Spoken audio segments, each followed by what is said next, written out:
What's up, everybody? Welcome to the Altitude Show. I'm your host, Dave Brinker. The Altitude Show is brought to you by Mountain Tough Fitness.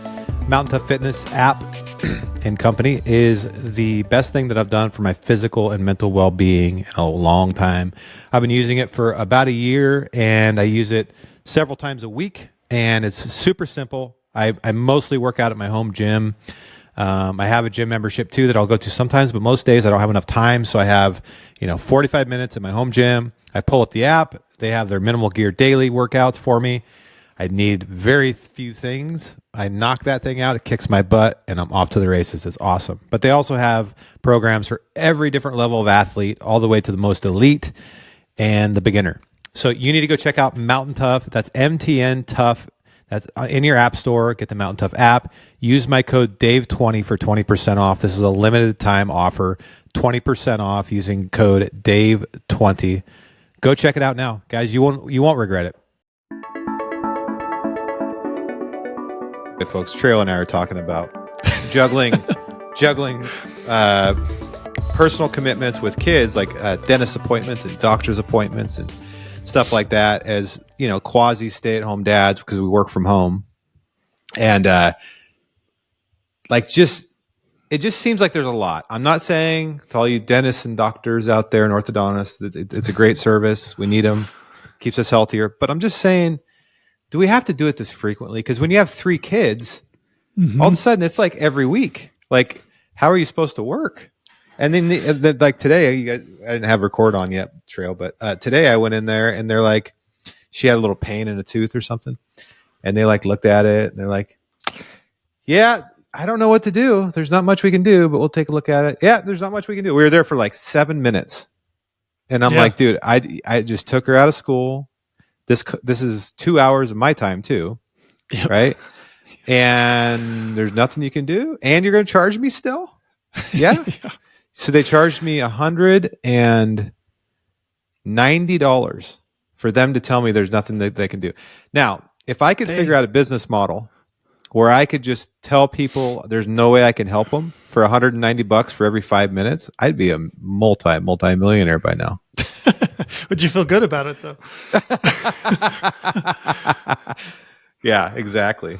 Dude, it's so good to see you, man. I feel like I only get to see you a couple times a year. One time I get to see you at the expo in Salt Lake City, usually. Yep. And then I get to see you virtually after you slay something with your bow. And you always say, I caught one, which I think is hilarious, by the way. Caught one. But I had to talk to you because I've been following along with your season and it's been looking amazing.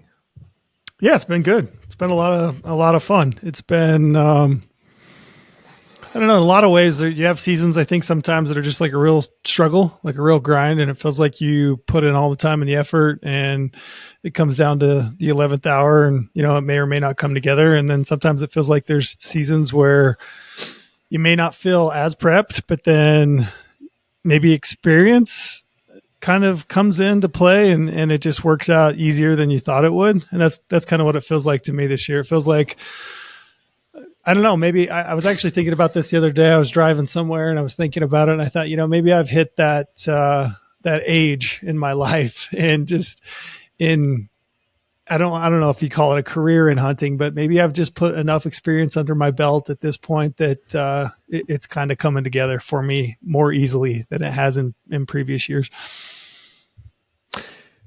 Interesting. Yeah. I mean, I hope so. Every time I start to think that, it gets hard again though. Yeah.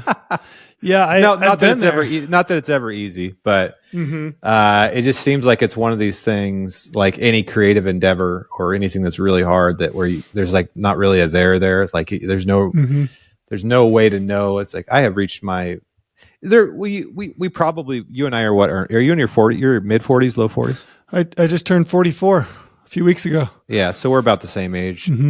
My elder hunting idols and friends tell me that right around our age is where we peak. And then here in about 5-6 years, you start not caring less, but just maybe focusing on other people more, kids, not having so much pressure to succeed. all that, which I do want to talk to you about all that stuff. But I want to talk about your season. Where'd you go? Mm-hmm. Yeah, I started out in Utah, so I just had a Utah general season deer tag. It's a dedicated hunter tag. So for your listeners that might be aware of, or those that may not know, the dedicated hunter program is this program. You can apply for it for general season deer. And if you draw into that program, in essence, you have the ability to kill 2 deer in 3 years. Kind of the perks of that program are that you get to hunt the archery, the muzzleloader, and the rifle seasons. You do have to give back some service hours. So I think it's 32 service hours that you have to complete for the division in order to, obtain your permits throughout that program. So there's kind of a give and take. But that's what I had this year. But mostly I was just going to focus all my time into archery. And so I hunted it, did a bunch of preseason scouting as much as I could. Which definitely wasn't as much as I've done in previous years. And I saw a really nice buck in July. Only saw him one time, didn't see him again before the season started. And then as the season started hunting weekends when I could. And then I kind of had a window of time, a week, the first part of September, that I planned on taking off from work and really focusing all my time and attention on trying to find that buck and then maybe one other buck that I'd seen. Did you say September? Yeah, early September. So that hunt starts in early or kind of mid-August and then runs into September. Yep. So that's kind of what happened, and ended up finally turning that buck up. I took a tip from a buddy that was down there hunting with a friend that had an elk tag. He said, I think I saw a big buck in an area. And I said, does it look like this buck? And he said, yeah, I think that's the same buck. And he kind of moved one drainage over to the south from where I'd seen him in the summer. I'd kind of seen him on a ridge dividing these 2 main drainages, and kind of working off of the information and kind of the lay of the land in the area that I knew, because I'm quite familiar with this unit. I've hunted it a bunch. I was able to turn that buck up the next evening and watched him until dark, and then watched him again the next morning. He had a 2-point with him, and then the next morning he was all by himself, and he just put himself in a really good position. Mm-hmm. So it was like I said, it was one of those years where I felt like to kill a buck of that caliber on the first stalk that I put on him just doesn't happen. I mean, it just has not happened for me in my lifetime. How many days did it take you to get a stalk on him? Just a day and a half. Yeah. Oh, wow. So once you found him, he wasn't in a super tough spot to.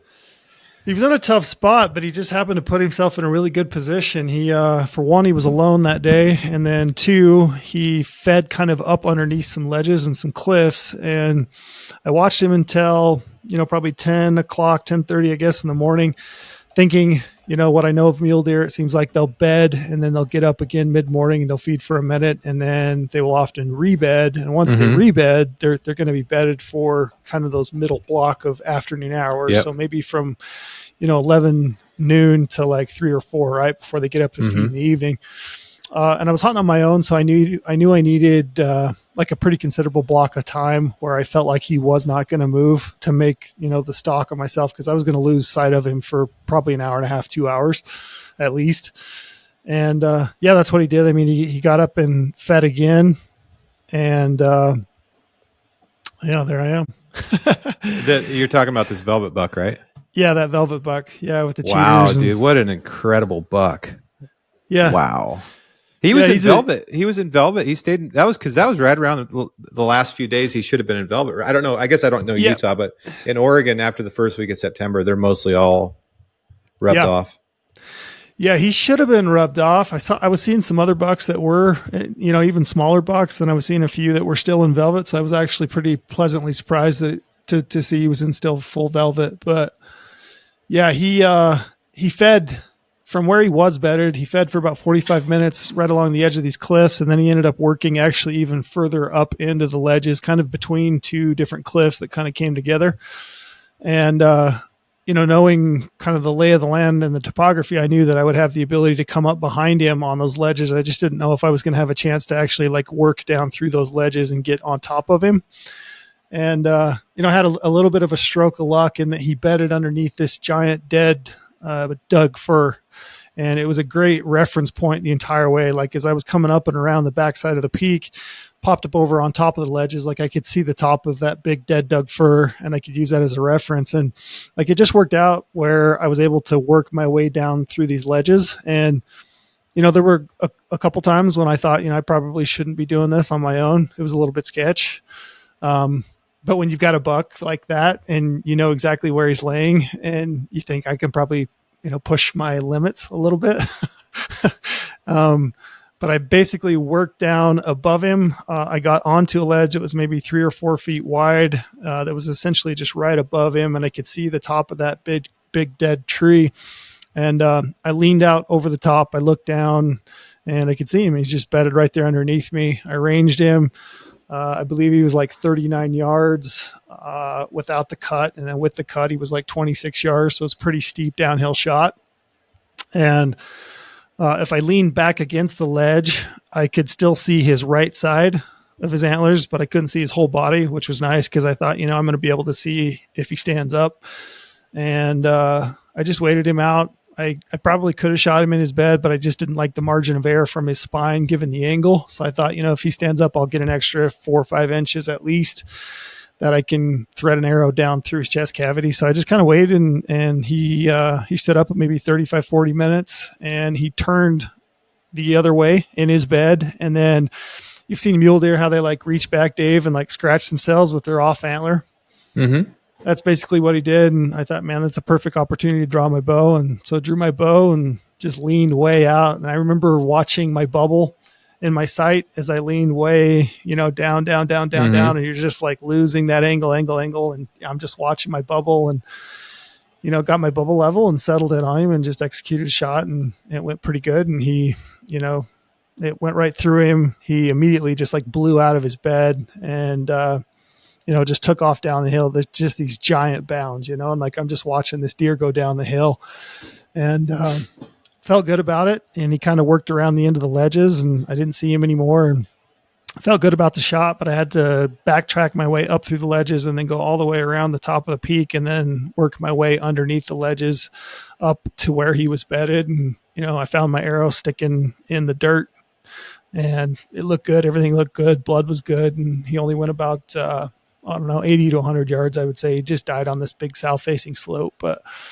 yeah, walking up on that deer was, probably a once-in-a-lifetime for me to shoot a buck like that. How big is that deer? It looks ginormous. That's not – you're not like – that picture is not – a lot of these folks, they know how to take pictures real well. But you didn't do that. You're not sitting way behind it, and it still looks giant.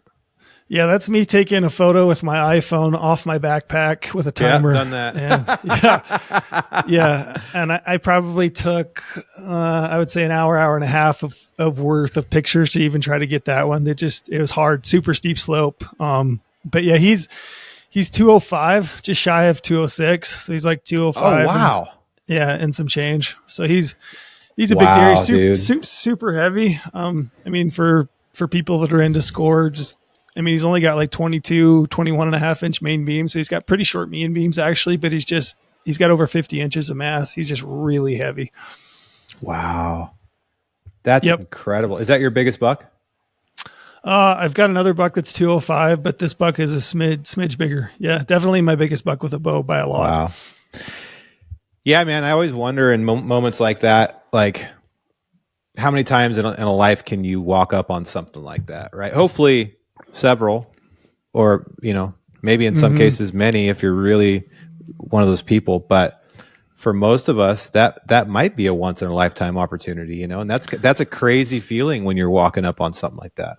It was you don't walk up on many animals, whereas you're walking up on them, like the magnitude of how big they are, it kind of hits you where they almost continue to grow. Like they're bigger than you even thought they were when you saw it. Yes. Most of the time it goes the other way. Yeah, it goes the other way. Yeah. You don't get many of those opportunities when they grow, when you're walking up to them. So yeah, it was cool, man. I just, I sat down and kind of took it in and, I probably spent, like I said, an hour hour and a half trying to get some photos, but I spent a lot of time just sitting and looking at him. Mm-hmm. Mm-hmm. Are you getting that thing mounted? Yeah, I am going to mount that buck. Oh yeah. Yeah. Which, I was thinking about, go ahead. Go ahead. Oh, I was just thinking about, I've never killed a 200-inch mule deer, but my best animals that I've had that walk that we were just talking about.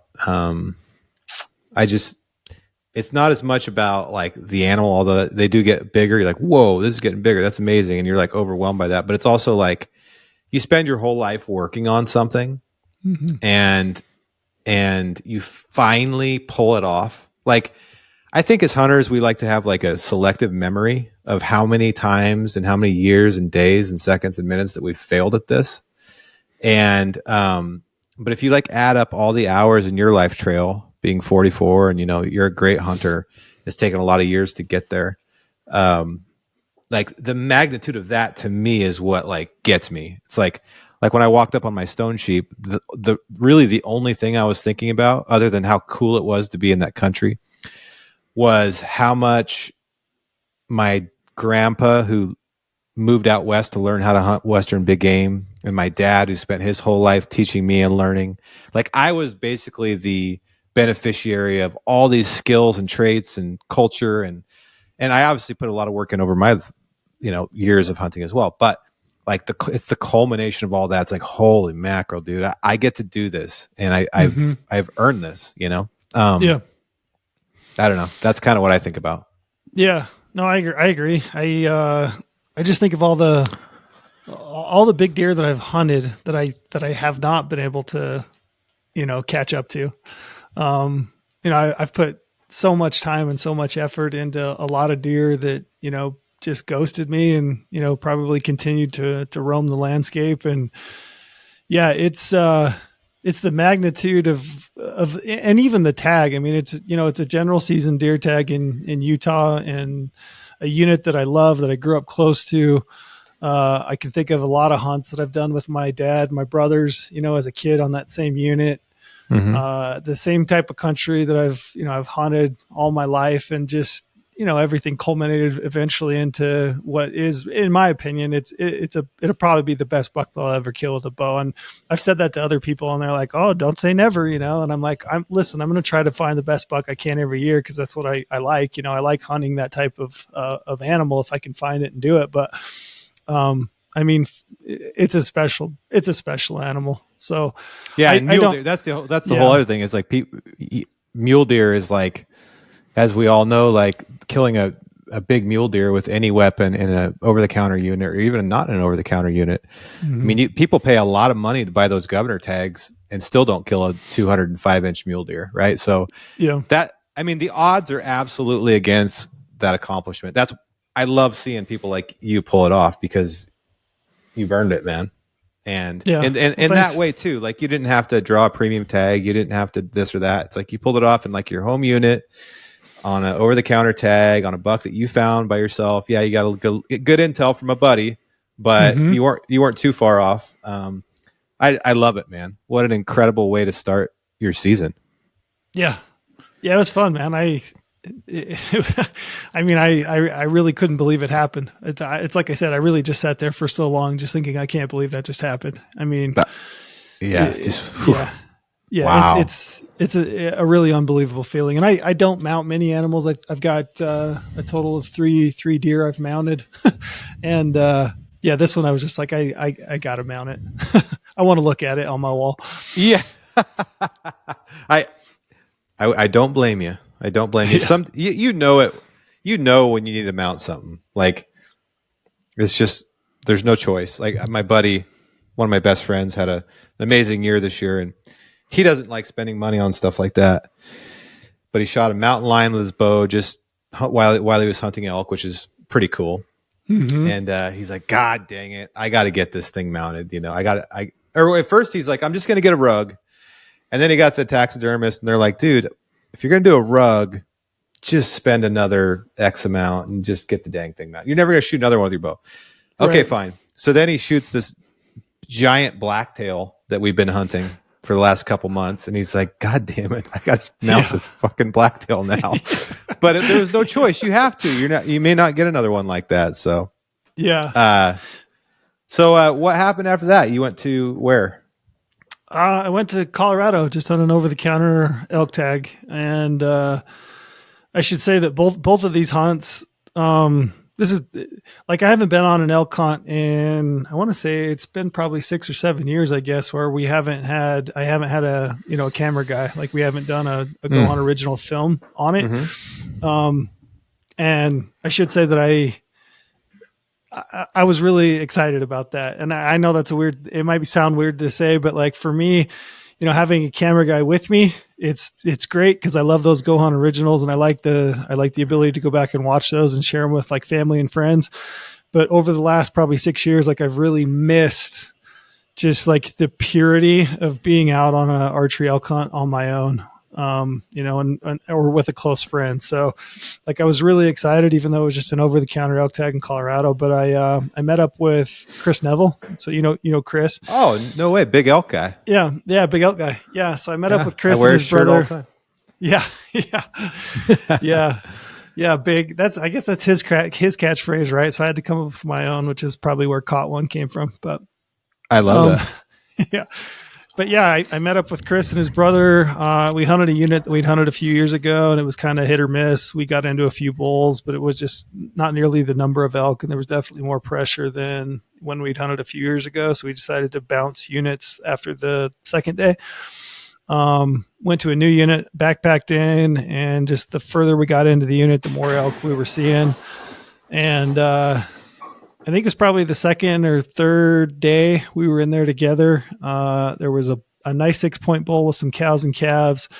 We made a loop on him in the morning, and in the meantime, kind of sitting there together, trying to figure out how to make a play on that bull in the afternoon. I glassed up another bull, probably 2 drainages over, I guess, to the west of us. And I told those guys at that time, I'm like, hey, we got 2 different bulls. We got to try to make a play on both of them. So, which bull do you guys want to go after? And I'll go after the other one on my own. And they decided to stay with the one that was kind of closest to us that we'd been on that morning. So I decided to bomb off the ridge and just go chase this other one. And he was bedded with 6 cows mid-afternoon, really open country. I made a loop, got the wind in my favor, and just popped up on a little face where I could see where they were bedded. And I just didn't think kind of the luck that we'd have through the previous 3 or 4 days, I guess. It just didn't seem like they were that conducive to calling. And they're probably not that conducive to my calling, because I'm not a great I'm not a great caller. So I elected to just stay quiet and just try to cut as much distance as I could, and then kind of save calling as a last ditch effort. So it took me, I want to say I popped up onto this face about 3:00 in the afternoon, and it took me till almost 6, I guess, to cut the distance to about 110 yards. And that was just taking a step or two at a time and just waiting, just step or two, watch those animals, watch their behavior, their body language, and just take a step and watch, take a step, watch, take a step, watch. And so I crept into like 110 yards. And at that time, I just thought I had some of his cows between him and me. And some of the cows were probably like 60, 65 yards. And I thought at some point, I think that bull's going to get up and make a loop to check those cows. And they got up, and as soon as they got up, he got up and bugled a couple times, and then he just like looped in right around them and kind of hooked in underneath them. And he was kind of down below me in a canyon just across the wash. I ranged him the first time. I think he was like 62 yards. And I just admitted the other day on our podcast that we did, like I missed this bull twice. Just flat missed him. So this is why we're such good friends. This is yeah. Yeah. I didn't admit it for a while. Hadn't told really anybody. Didn't want to talk about it. But then what do you know? Do you have any theories, excuses? What was your? I do have a theory. I think I think it's the same thing that's happened to me in the past. I think what it was is the rangefinder I was using, it does do the calculation for the angle. Yep. But you have to wait for it like a half second after you arrange it originally, and then it'll adjust and give you the actual the calculated range. Mm-hmm. And I think in the moment, I think I get a little bit excited. It just builds up so fast, and especially in this situation where I've been waiting for it for 3 hours to eventually culminate and get in range for a shot. That's what my gut says, because I missed him twice and I shot right over the top of him twice. And seeing, kind of knowing what was happening, I just cut yardage. So I ended up cutting like 5 yards and drew back, anchored in, and just made a great shot and just dead X'd him. So he just kept standing there? Yeah. Yeah. That's what's pretty wild is, and this is what we talked about on our podcast, because we were, talking about this new Matthews lift bow. Mm-hmm. I never really put much thought into, the quietness of a bow or how quiet a bow is. But I almost think I am a firm believer in the technology that they've put into that thing in producing a very quiet bow. But yeah, I mean, he had 6-7 cows with him, and I can't say that I remember one of those cows even picking their head up and looking. Mm-hmm. The first time I missed him, he took a couple of steps and then just stopped, and he was kind of looking my direction, but really wasn't that alarmed. Second shot, he bolted and he ran maybe 4 or 5 steps, and I cow called, and he just stood there and let me draw and aim and anchor and shoot him. So, wow. Yeah. I mean, you don't get that very often, I wouldn't say, like animals giving you, I mean, sometimes it's more often with elk, maybe a mule deer, but yeah, it's pretty uncommon.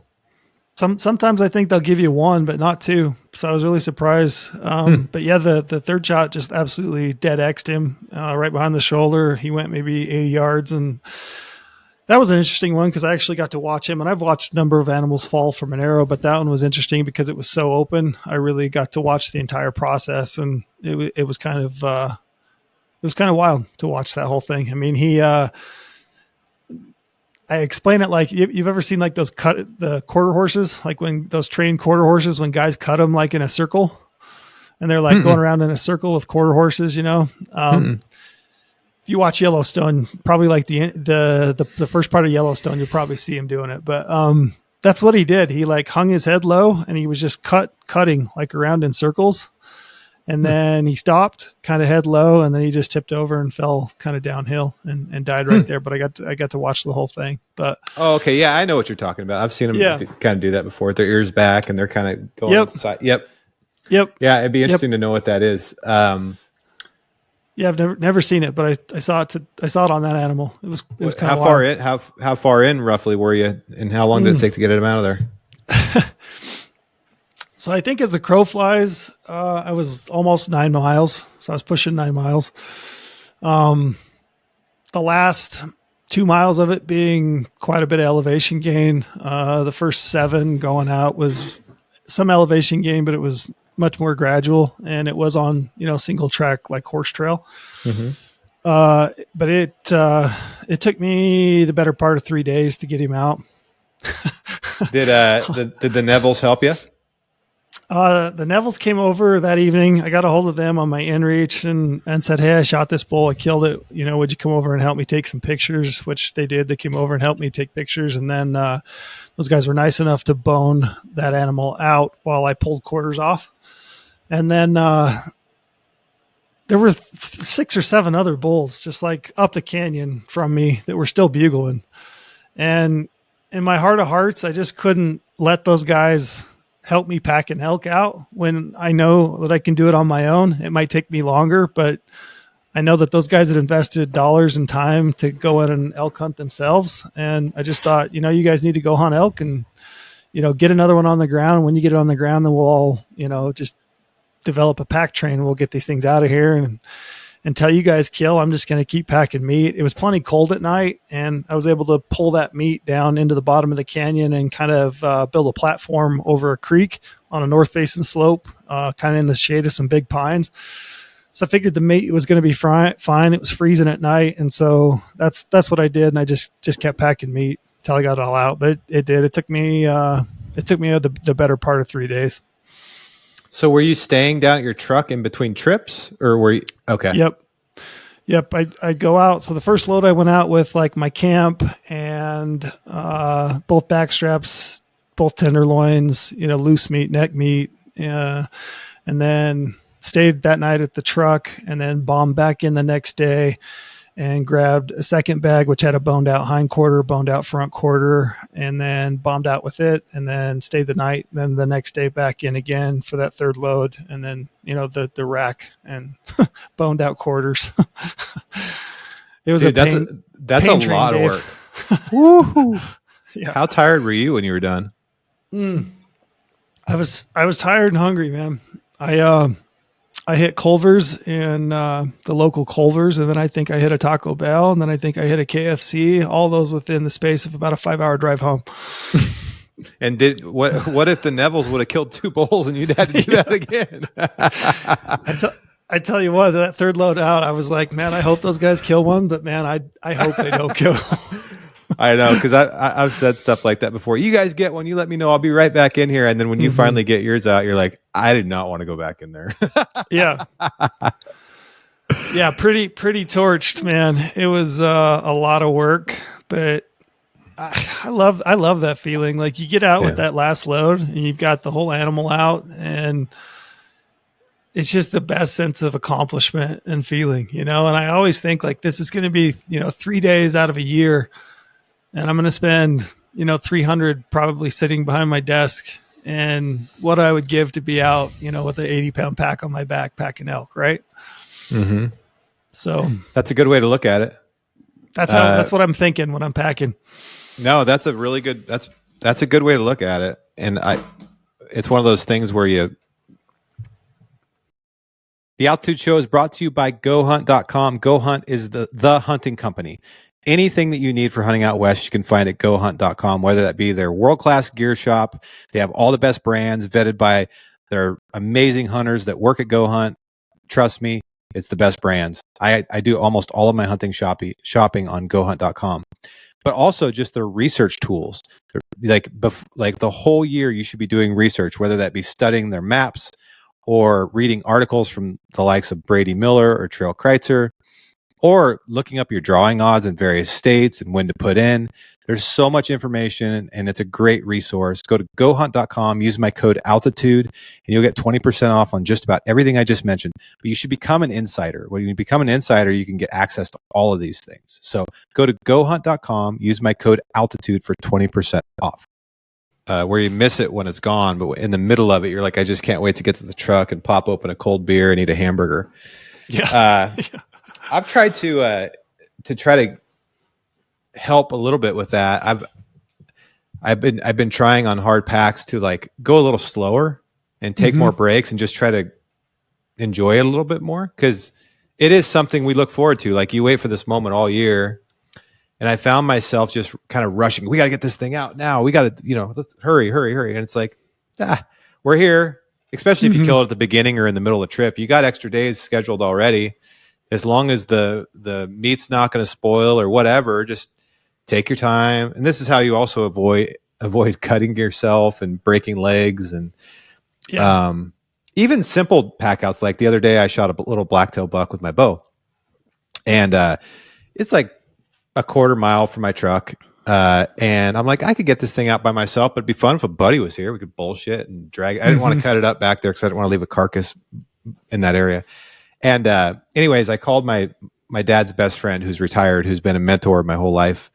And he came out there and helped me. And dude, we had the best time getting that buck out. Like it should have only taken like, I don't know, an hour, It took us like 3 hours. We'd drag it a bit, then we'd BS. He would tell me stories about the old days and how many deer there were. And then he taught me a new jerky recipe. And pretty soon we were to the truck. And he told me when we got up there, he goes, "Are you in a rush? Because I got all day." And I'm like, I got all day too. He's like, "Good, because let's take some good pictures. Let's just have fun." And I'm like, you know what? That's a great, because I would normally just like, let's get this thing out of here. I got to go do this, that, this other thing.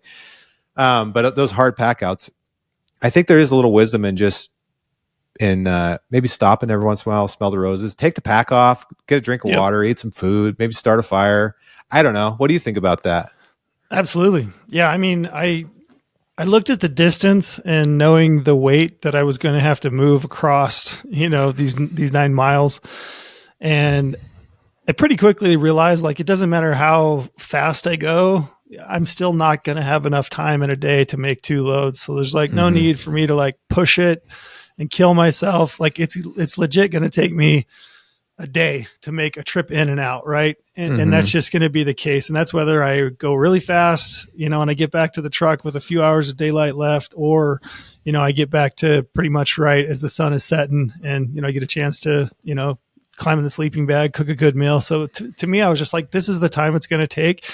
It's going to be a lot better experience if I just slow down, if I enjoy it, if I take a break to like refuel mid pack out. So I had a point halfway, so I would break it down into essentially 2 different trips each trip. So I had a halfway point where it was this really nice little stop next to this stream.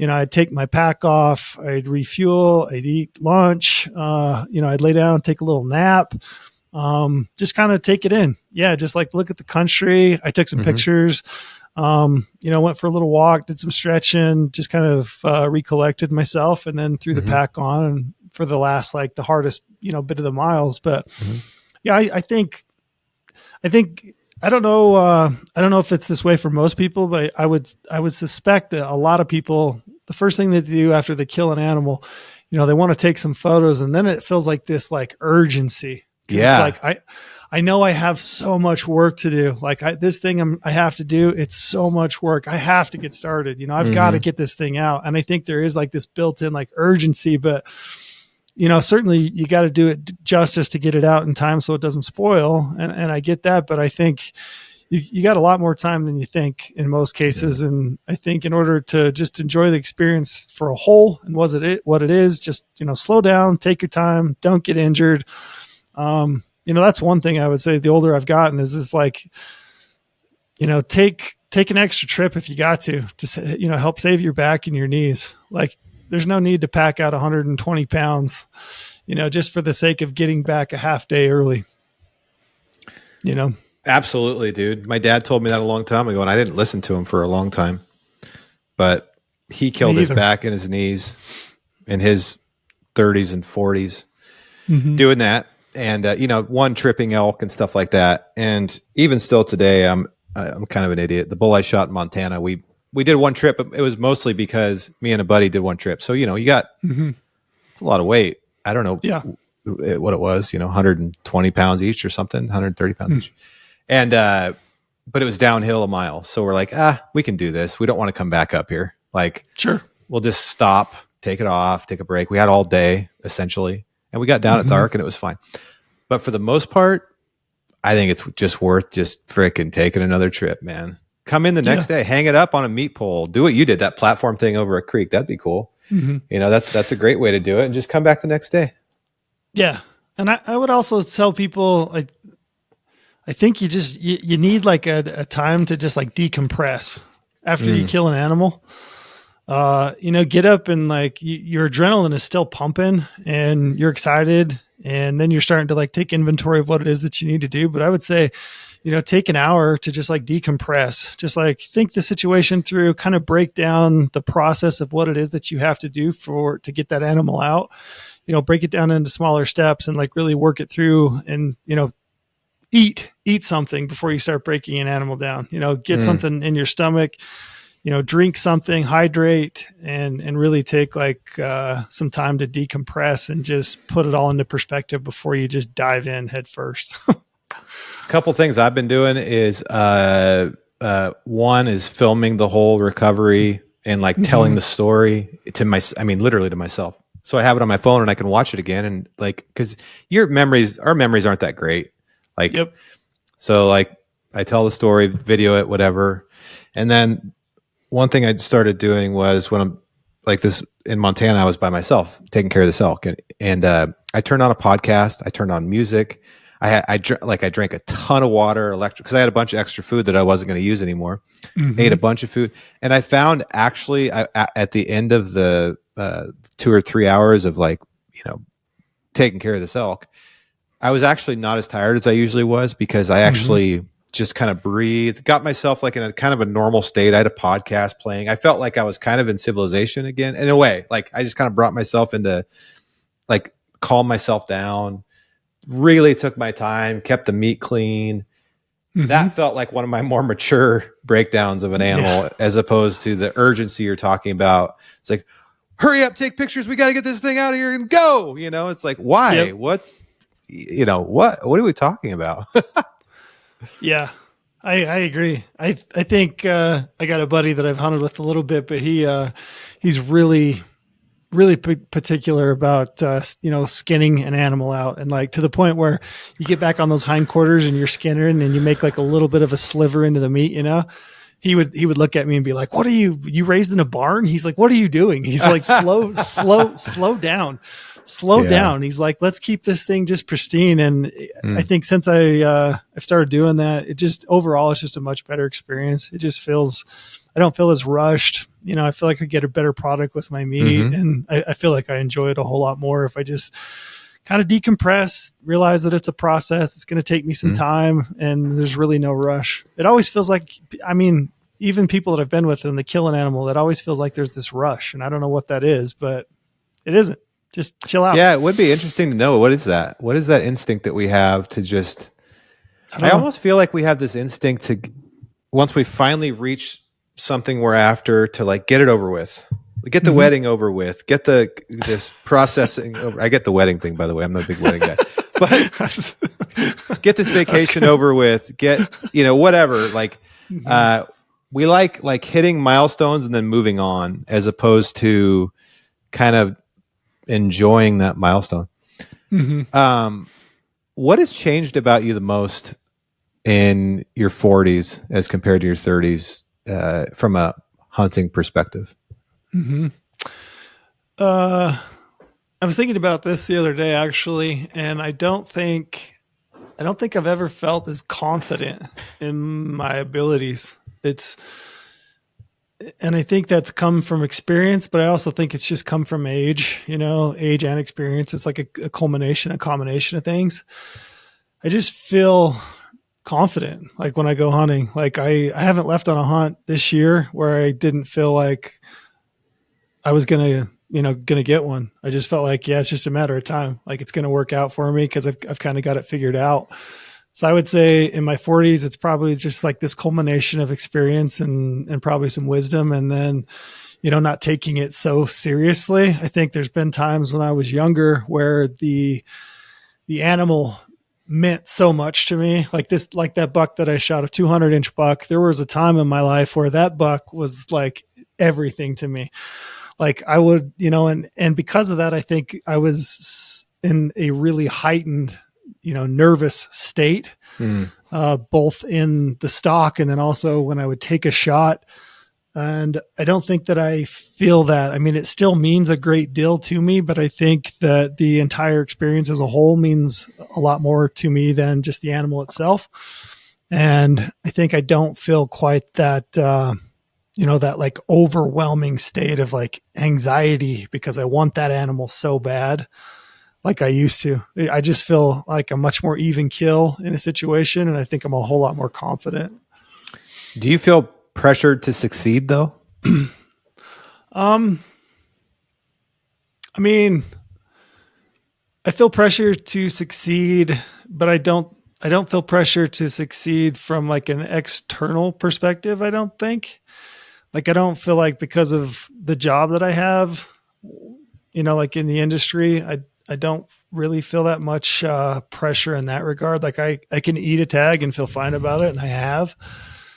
I feel pressure from, being gone from like work and family, and I'm taking that time to try to achieve a goal. So I think in that regard, I feel some pressure. And then I would say I feel just like personally motivated, like personally driven, but I don't know that it's like pressure per se. How about you? Man, I've been really marinating on this one. I think I do. I think I do feel pressure to, I know for sure for myself, I am my own worst enemy sometimes. I put a lot of pressure on myself. And I think I think a lot of it, maybe even most of it's healthy pressure, because I strive to always try to be better and stretch further, because that's kind of my currency in life that I get the most fulfillment out of, is getting better. I don't get a lot of fulfillment out of money. I'm okay with money. I like money. I saw somebody yesterday say that money doesn't create happiness, but it can prevent pain. I kind of agree with that. But like my currency is growth, and my main passion is hunting. And so in order to grow in hunting, there's a few ways to do that. And some of the ways that I've been trying to grow, they create a lot of pressure, trying to get bigger animals or do it a harder way or whatever it might be. But I do think I feel external pressure too. And I don't know if in the industry we're totally honest with ourselves. I'm not saying you are or not. I believe it when you say that you don't feel that, but I do. I think when you have, when you're in the industry, I think people kind of expect you to succeed. And I'm not saying that that's right or wrong or whatever, indifferent about it, but I do think about that when I eat a tag. It's like, man, are people going to think I suck? For whatever it's worth. It doesn't bother me a lot, especially anymore. It used to bother me really bad. Now it's like, whatever. My wife told me one time, the only 4 people you have to impress in the world are all in your house. It's me and the 3 kids, and that's it. And that's honestly the truth. But if you are part of the industry and you are, what do you say? It's part of your business and your livelihood, for example, being an expert in something, or at least having knowledge about something, or people look up to you or whatever, there is an amount of success that you kind of do have to achieve. Otherwise you lose credibility, right? So there is that pressure. I'll never forget on the stone sheep hunt I went on, Sitka paid for it. And I was very lucky and fortunate, and I'm very thankful for that. But I was told by an individual at the company before I left that I have to succeed on that hunt for that amount of money. If you don't succeed, then the trip's a failure. And that tag cost $40,000 or $50,000. It was a lot of money. And so luckily I did, but definitely had pressure there. Not that same for my Oregon elk tag, for example, but there are these pressures that probably not as much on me, but I know that there's a lot of people in the industry, especially that are just only known for being the best hunters. They have to feel it. And I just wonder how healthy it is. And I've just been, I don't know. I don't have the answers. I've just been thinking about it a lot lately. Yeah. It resonates what you're saying. Like, I agree with you. Like you definitely want to feel credible within your profession, which for mine, a big part of that is like passing on, tips and tricks or knowledge. So the culmination of, my credibility is based on results. And I get that. I just like, I don't feel like I can definitely, like, in all honesty, say that, like, I don't feel pressure to harvest an animal and post a picture of it so that somebody is like, hey, nice job. Like it doesn't like, it's not personally motivating to me. I think I could just as easy, like, never post a picture and be okay with it. I feel like I do on occasion, probably more so for the job that I do. Just as like, I work for this company. I'm a credible resource. And so, here's a picture of swords to prove it, but I'm not like, I never feel like I want to post a picture because I just genuinely don't think I'm that cool anyway. So it's not like right. Do you know people in your local community, or maybe just anybody anywhere, like this type of guy that I'm talking about, who has been super duper successful as a hunter, but doesn't tell anybody about it? And they're like, there's a kid that lives by me. I still haven't experienced this, but he invited my dad over one time. He said, hey, I want to show you something. And he's got this garage full of unbelievable Roosevelt elk he's killed with his bow. And he's like, don't tell anybody. I don't tell anybody about this because I don't want I don't want the attention. That's not why I do it. And I've always admired that, because if you're a trophy hunter that doesn't want attention, to me, that tells me you're doing it for the right reasons, to push yourself and to like accomplish something that's really deeply hard. Right. For sure. And not that I'm not saying that people are doing it for the wrong reasons. I'm just saying that's like a really authentic story to me. But do you know anybody like that who's like, I don't want to be known, but they're like an amazing, like, I actually think some of the most amazing hunters I know are unknown. Oh, for sure. Yeah. I'm thinking of an individual. I won't say his name, but, cause he doesn't want to be known. The guy he doesn't even have his own, full-time cell phone. He's got an old flip phone, but and he spends more time outdoors than pretty much anybody I know. And that's both hunting and, just out hunting, whatever, whether it's upland game or, whatever it is, but he's just out all the time. But he's got an incredible collection of both, heads and sheds and he just does it for the love of it. He lives his life very simply in terms of like, if you would, in relation to a lot of people, I mean, doesn't buy a lot of equipment or gear, doesn't have the latest, vehicles or, equipment. He just basically goes out and spends all of his time in the woods. And I genuinely believe that he just does it for the pure love of what that provides him in his life. So yeah, I have a lot of respect for that dude. And people like him. I think it's awesome. I wish we could tell stories like that about those people, but the whole point of it is they don't want the story told. That's it. I think it's really cool, man. Yeah. The best hunters that I know aren't very well known at all. I'd say it's at least half. And I try to pay attention to everybody that I admire people that are famous and I admire people that aren't famous. But I think there's things to take away from both.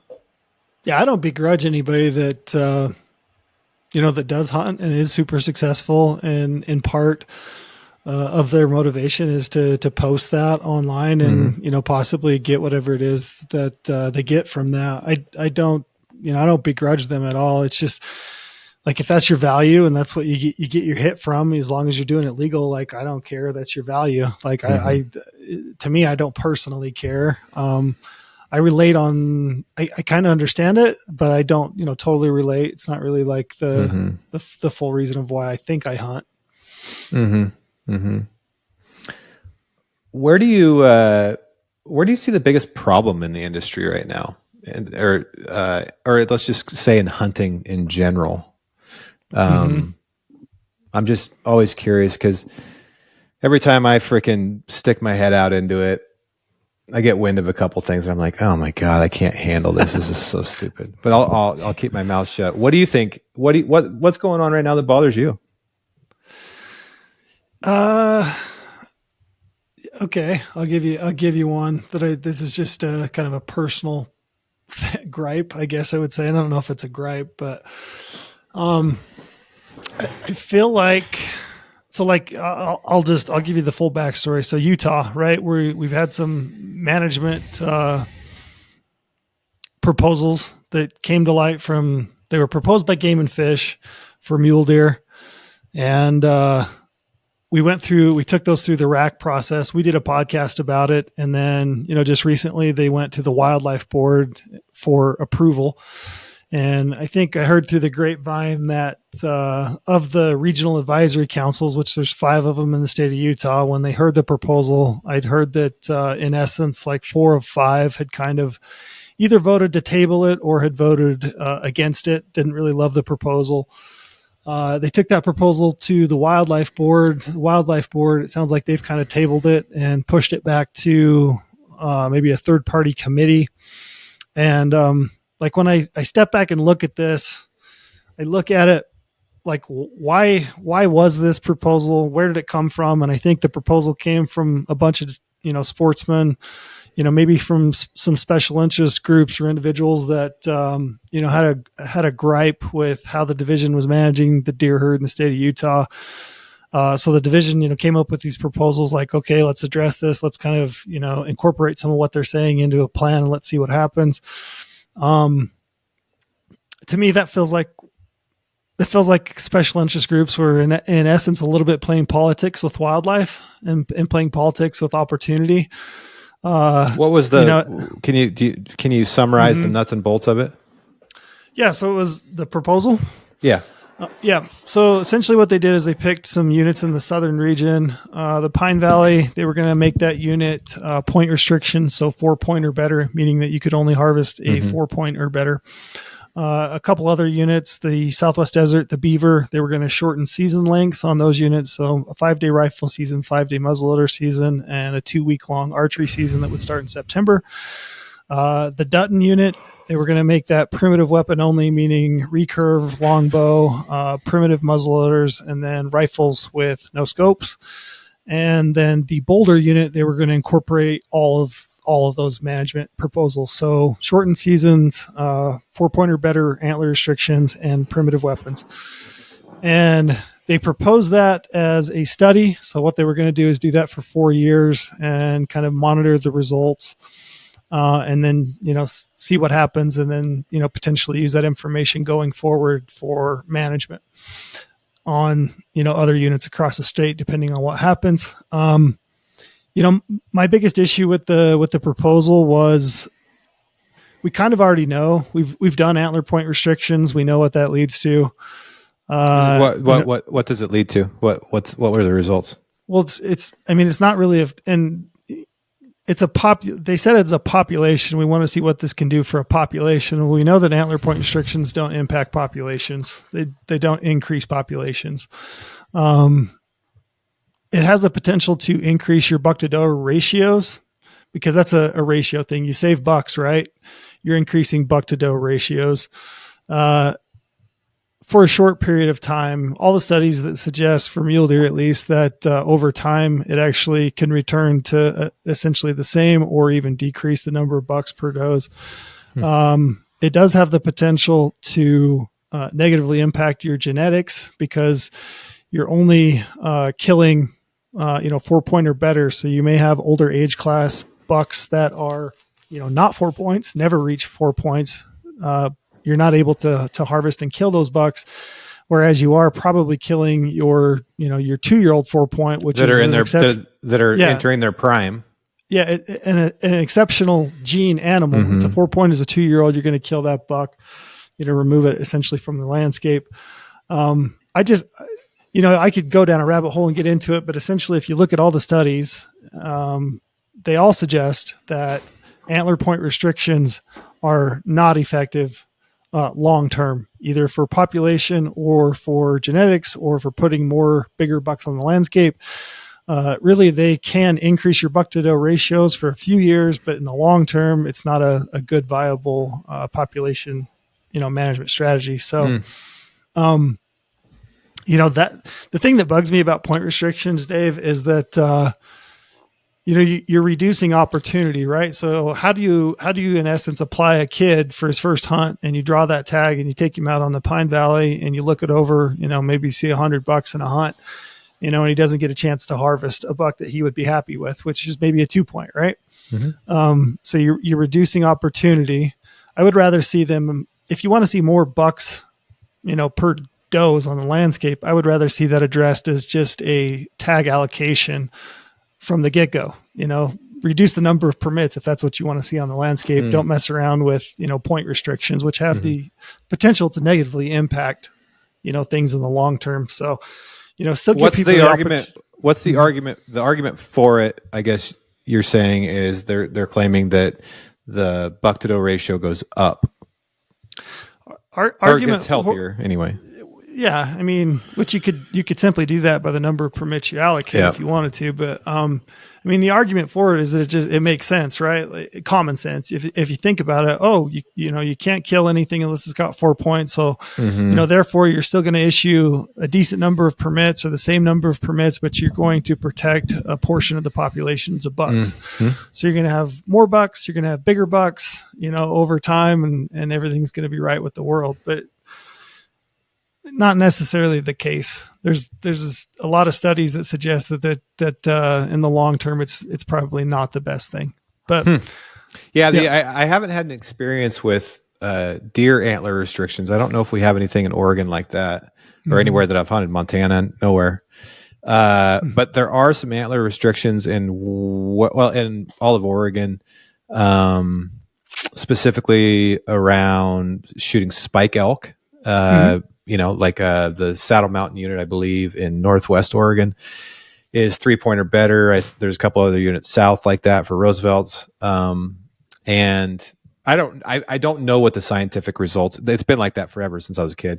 I don't know what the scientific results are for that. But the anecdotal results that I hear are people don't see anything big up. Like, it doesn't seem like it's changed much of anything from what I've heard. But the 4-pointer better thing, that's interesting, huh? And again, I mean, elk and mule deer are a different animal. I mean, they're, different, because we had a lot of people, we did some clips from our podcast that we did about it that were like, hey, point restrictions, they work here, they work there, and they work for the species. And I would just say, do they work better for elk? They work okay for elk. And again, it depends on what your objective is, right? So, I mean, if you're simply trying to increase the number of, bull elk that make it to, maturity, 3-year-old, for example, it works well enough. But then also, elk are a much hardier species, right? Your survivability is much better. Spike harvest, for example, we do that in Utah. We do that as a means to maintain a healthy bull to cow ratio while still giving people an opportunity to hunt and harvest a big antlered bull elk, right? So I mean, there is some there's some use for some of these things, but just going back to the data, like if you simply dive in, you look at the data, all the studies that have been done forever on mule deer and antler point restrictions, they all suggest pretty much long-term, it's not a viable, good option. And like I said, the thing that bothered me about it is that you're reducing opportunity for some people that just would like to harvest any buck. And if buck to doe ratios are really the issue, then I think you could simply do it by, total number of permits anyway. Yeah. But just like they do in the pretzel, I was going to ask you in the premium units, that's what they do. If they want a unit to get a lot better, they just reduce the number of tags. All this, I should say, is kind of leading up to the grand culmination of my what's bugging trail right now. Okay. Let's go there. Okay. They kicked this back to the wildlife board. The wildlife board looked at the way that the RACs had voted and basically said, to me, it sounded like we can't really approve it. Based on the feedback from the RACs, let's table it. Let's put it to a third-party committee, and we'll try to work through it again. So what's bugging me the most is you've got a system set up where you allow public input. They show up to these meetings, they offer their input, and then we take it to a wildlife board, and they didn't make a decision based on what they heard from the RAC meeting. So to me, it seems like a system that isn't really working that well. It's not representative of the people. Right. In other words. And if you're going through all of this process, all the committees, all the RAC meetings, all the public feedback, you take it to a wildlife board and we still can't come to a decision. To me, it's not a system that sounds like it's working all that great, in my opinion. I would like to see us put more, this is just like my personal opinion, and again, I'm probably a little bit biased, but I would like to see us put more emphasis in just like trusting the professionals that we have hired into those jobs. I think the division generally has done a pretty good job at trying to manage wildlife for the greater good of the population of Utah, and then also non-residents. I think they've done a relatively good job at trying to balance opportunity and quality. And I think, we've had some tough years in terms of drought, and then, followed by harsh winters where we've had some winter kill. it's really interesting. Like you look back to me, I look back in time, you go back to like 2016, 2017, and you look at the harvest rates, you talk to people that were hunting those years for mule deer, everything was right as rain. Everybody loved it. Everybody thought that mule deer was perfect again. Right. And, if you look at, well, we had muzzleloaders with scopes back then. We had, trail camera use. We had long season dates. We had all these things that statistically should give people the advantage to annihilate deer and be more successful. And in reality, what mattered most, it was just Mother Nature, right? She gave us good weather, annual precip. We had Habitat that was coming along pretty nicely with their Habitat program that they've been doing. So things were right. And mostly it was just Mother Nature. So for me, I just would like to see us like lean in a little bit more to, trusting the professionals, offering our feedback to them like, hey, we want to see more bucks. If that's the case, then let's have that conversation with them about the number of total permits that we issue and not necessarily like all these crazy off the wall ideas where it feels to me like we're playing, politics with people's opportunities, which I don't like. And then like even more so, like let's have the conversations on a unit by unit level. Like what are the limiting factors for this unit and what can we do to address that versus like all these, crazy ideas, in my opinion. So that's what's bugging me right now, Dave. Yeah. It bugs the shit out of me too. I get it. It feels like, in the Western states, we hire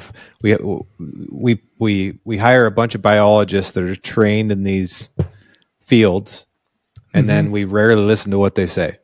That's what it feels like. And we just decide Oregon is the best example of this. I think we have biologists doing their things, and then basically Portland and Eugene decide what we do.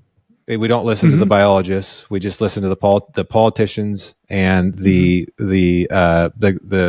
squeakiest wheels in our populations. We don't listen to the people that are closest to the thing because it's an uncomfortable subject especially for people that are disconnected from it. Because we're killing animals and people, especially in Portland and Eugene or wherever these other places are, Seattle, they don't want to talk about that. They don't want to know where their meat comes from. It's a bad thought. So anyways, what happens is politics take over, money, power, influence, lobbyists take over, and then we get shitty proposals. Like the bear and cougar dog ban thing that we had here in 1991. Even all the way to the potential legislation that's sort of on the table about banning the killing of any animal for any reason in Oregon, including mice and bees and stuff like that. So, wow, that'd be fun. I'm sure society would do great. It's illegal to drive down the road and kill flies now. That's wild. Yeah, that's interesting, man. Yeah, the point restriction thing. I just think about. There's just so many other variables. It's not all about the points. Like, I just spent the last 3 weeks. Really, actually, the last 2 months, really, I've never really dug into blacktail hunting ever. I've shot some, and I live here, and I do it, whatever. This year, I really took time. I finally have a place that I have basically leased, and I can really learn these deer. And so I have a bunch of cameras and all the things. And me and my buddy who helped me set this place up, we're totally obsessed with it, and we pass intel constantly. Anyways, one of the things I've learned that I did not know was the bucks that I'm seeing breeding and or participating in the rut the most were not the biggest bucks. They were like the two, actually like the 1.5, 2.5, and 3.5-year-old bucks, and these older bucks that we have, dude. I think they're like kind of like an old man. Like, I don't know if their junk's not working or what, but they don't. The two bucks that we were targeting, I think we saw them in daylight on trail camera over 2 months, maybe 3 times. Wow. They just do, even at night, they weren't like chasing does and going crazy. And I don't know how this connects to what we're just talking about, but I just think there's so many dynamics that we as average human beings, like scientific and biological dynamics to managing a herd, that we just don't know about, to where I don't know if one singular rule like that is the right way to look at it. Does that make sense? Yeah. Because a 2-year-old can have 4 points. For sure. Yeah. And that's it's probably rare, but not that rare. Not that rare. And I mean, if you think about it, that's probably, if you were trying to grow bigger bucks, that's the buck that you want to make it, right? Right. Exactly. Right. You want that buck to make it to 4.5 years old. To me, I'm just kind of looking for more just a more conservative view, if you will, of management. And to me, I would love to see them develop a plan and, stick with a plan. It feels like to me in Utah, every year it's like we're trying to reinvent the wheel. Like we're constantly coming up with some crazy off the wall idea. And a lot of it's based on, public outcry. People want to see change, and I would like to see us just something. They want to see anything change. Anything. Yeah. I would like to see us develop a plan and stick with the plan and make adjustments conservatively as we go. As Mother Nature hands out her cards, and just kind of be a lot more conservative. And then I think more than anything, I just want to protect general season opportunity. Like I do not want, if these proposals passed, I mean, inevitably, like if you could look at the Boulder Mountain and you implement all of these changes and you do it for 4 years, you're going to grow some giant deer. You're going to have a handful of like really giant deer available at the end of that, because you're going to have some bucks that are going to have some age class to them, right? That are on the landscape. Same with the Dutton. The thing I worry is like, you get to end of that, like how do the powers that be let that go at that point and go back to general season, a more traditional general season type of management, Yeah. It's really hard to reverse government stuff like that. Right. How does the division, if our buck to doe ratio improves, how do they go back to issuing potentially more permits to maintain a more general season style of hunt when you've got these bucks on the landscape, people, I just would like to maintain a general season type of hunt where if you're willing to hunt hard, you can do great on a general season unit, and you can do that right now. Like I promise you, there's not a general season unit in the state of Utah that you could not hunt hard and kill a really nice buck. I saw 2 deer, I think this year on a general season unit that I thought were over 200 inches. So it's not, in my opinion, all that broken. I mean, I saw a lot of 160, 170 class 4-point bucks. I just want to see the opportunity to draw a tag right now, probably for a rifle tag in most units in the state of Utah for a resident, it's probably 2 to 4 years, 5 years. I don't want to see that get any bigger. I would like to maintain that, relatively easy to draw within a few years, keep people interested, keep them hunting, keep youth interested and give them the ability to draw a tag. What's the problem they're trying to solve? Is it the declining mule deer herds? Is it lack of trophy potential? Well, that's the thing, is it's being flown as a population study. So we want to find out if any of these, have an impact on population growth. And we already know that it doesn't. You don't grow populations by saving bucks. And I know it sounds counterintuitive. And I've talked about this, but and people will reach out to me and they'll say, it doesn't, simple math, you save, 25% of the bucks that you would have killed, those roll into the next year. How is the population not bigger? That's a bigger population. Anecdotally, I see their point, but you have to think that with the breeding strategy of mule deer, elk, antelope even, you have a certain number of bucks that are going to do the breeding of the does, right? So as long as that number is about 11 to 15 bucks per 100 does, statistically, and studies suggest that like 98% of the does, all does on the landscape, get bred. They get pregnant. So any buck above and beyond that 15 to 100 is in essence surplus and could be harvested, hunted and harvested off the landscape with no population level decline.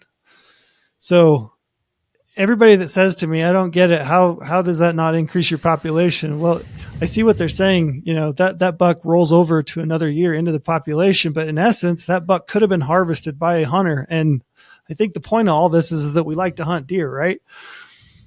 So issue the permit, give somebody the opportunity to hunt and harvest that buck, because all your bucks are still going to be, bred. So, that was a long tangent, but in essence, the studies, the proposals are being said is like, will this impact populations? And the fact is that they won't, and we know that. What's the is the weapons restriction portion of that legislation or whatever, or that policy, kind of in the same vein, trying to attack the same problem and test it? Yeah. And can't they just gather data from other places that have done the same thing? Because this isn't the first time this has been tried, obviously. I mean, we know that if you restrict weapons to longbow or recurve and flintlock muzzleloaders and rifles without scopes, we know that we're going to harvest less deer. I mean, that's just we're just going to harvest less a lot bucks. less. Yeah. But again, that's part of the issue that I have with this whole proposal, that it's being kind of flagged under, population study. What will these things do to population? And we know that they're not going to do anything for your population growth. What they're going to do is they're going to increase your buck to doe ratios, which, if that's the case, if people just want more bucks on the landscape, that's one conversation. And I think there's a way that you can do it without like all these crazy proposals. Well, less tags would be one. Less tags would be one, right? Yeah. That way, the person that does draw the tag, you're not reducing their opportunity to harvest when they're out there. Like, you're not telling a kid, you drew this permit, but now you can't even harvest because you don't fit within these parameters, right? Your opportunity is limited.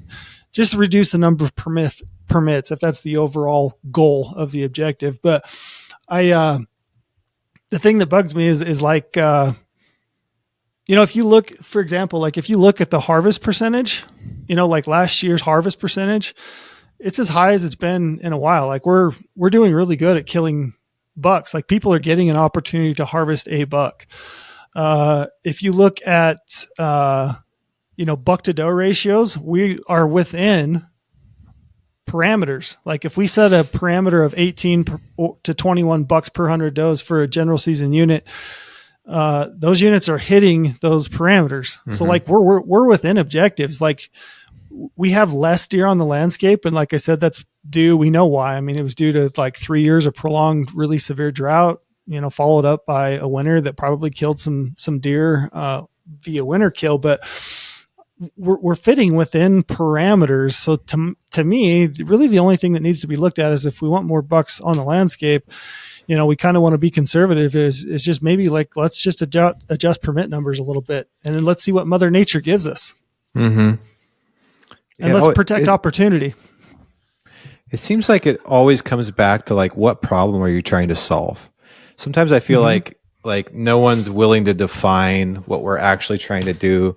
We're just going to do something, and it's going to feel good because the things, and it happens in business all the time. But if you can't define that, then you won't find a good solution, right? I think the bigger thing is who defines the problem. Like who's defining that problem? Because you've got different opinions of even if there is a problem or what the problem is. I mean, if there's some people that they think the problem is that they can't drive around on a side-by-side and shoot a 170-inch buck, and they think that's a problem. You know what I mean? To me, that's not the problem. To me, the problem is, population, and I know why the population is dipped. So there's means to address that. We can keep doing habitat work. We can identify individual bottlenecks on specific units, and we can address those. So really it depends on who you ask of what the problem is. And this is one of my, this is another soapbox. I'm really going off on you today, Dave. I'm sorry. I love it, man. I think that, like the invention of like social media and the internet, it's given us all the ability to be very connected. And it's also given us the ability to, put our opinions out there. But I think you don't always have to, put your opinion out there. I feel like we've gone far. We stand up on our soapbox, and I think, and I say this as I'm doing it right now on your podcast, but it just feels to me like there's so many people that just feel like they have to stomp their feet and, and make a big deal of things, when maybe sometimes it would behoove them to just kind of, do some research, do some thinking, kick back, put some trust in the individuals, offer your feedback when you can, but maybe just like put some trust in the individuals that they hired to do the job.